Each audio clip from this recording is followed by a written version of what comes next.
Exercício. Então, sejam f de x, y, igual a x² mais y² mais z² menos 3 e g de x, y, igual a x mais y menos 2, mostre que as equações f de x, y, igual a g de x, y, igual a 0 definem funções y em função de x, z em função de x e uma vizinhança do ponto x0 igual a 1, tais que o y de 1 é 1 e o z de 1 é 1. Então, ou seja, eu estou em torno do ponto 1, 1, 1, novamente, tá bom? Então, vamos lá. Voltando então no enunciado que a gente acabou de fazer do teorema das funções implícitas, então o que eu preciso ter? Eu preciso ter que as funções sejam de classe C1, definidas no aberto. Como são funções polinomiais, então claro que elas são de classe C1 e estão definidas em todo o R2, em particular qualquer aberto do R2. Ok? O ponto que a gente está considerando é x0, y0 e z0.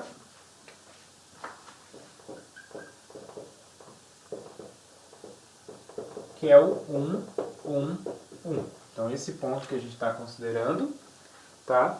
Além disso, o que a gente tem? Além disso, as funções. Eu preciso verificar se as funções se anulam neste ponto. Então, quanto que é a minha função f em 1, 1, 1? Depois, quem é a gzão em 1, 1, 1? A f no 1, 1, 1 vai ficar 1 ao quadrado, 1.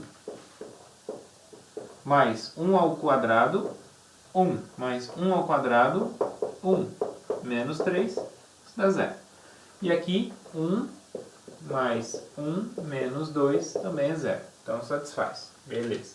Essa condição é satisfeita. Depois, a gente tem uma condição que é a condição do determinante jacobiano, né? Que a gente precisa calcular. Então, o determinante jacobiano da f e da g com relação às variáveis que eu quero escrever em função. Então, y e z. Então, isso é quem? Então, vamos lá. Esse é o determinante jacobiano.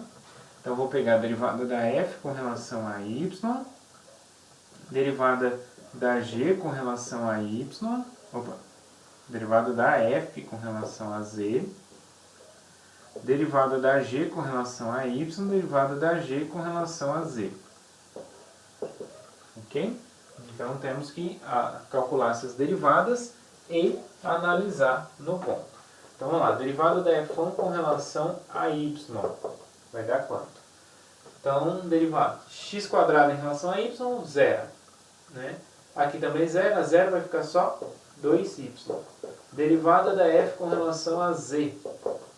Mesma coisa. Vai zerar aqui, vai zerar aqui, vai zerar aqui. Vai ficar só 2z. Derivada da g com relação a y. Olha só, só tem um y aqui, vai ficar 1. E a derivada da g com relação a z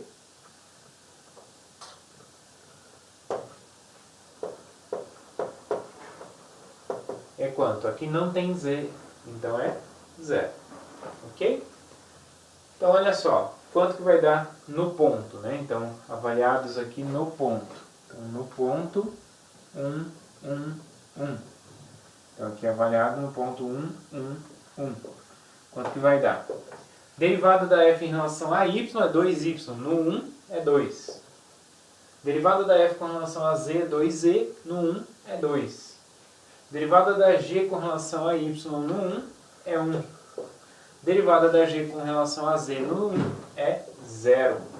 Então, isso vai dar 2 vezes 0, 0, menos 2 vezes 1. Então, menos 2. Tá? Então, menos 2 é diferente de 0. Né? Então, como é diferente de 0, então satisfaz as hipóteses do teorema anterior, das funções implícitas. Então, vai existir um intervalo aberto contendo 1, de tal forma que eu posso escrever essas funções y em função de x e z em função de x de classe C1 nesse intervalo que satisfazem as equações. Ok? Então, responde este exercício. Tá? Então, satisfaz as hipóteses do teorema, então, portanto, existem essas funções.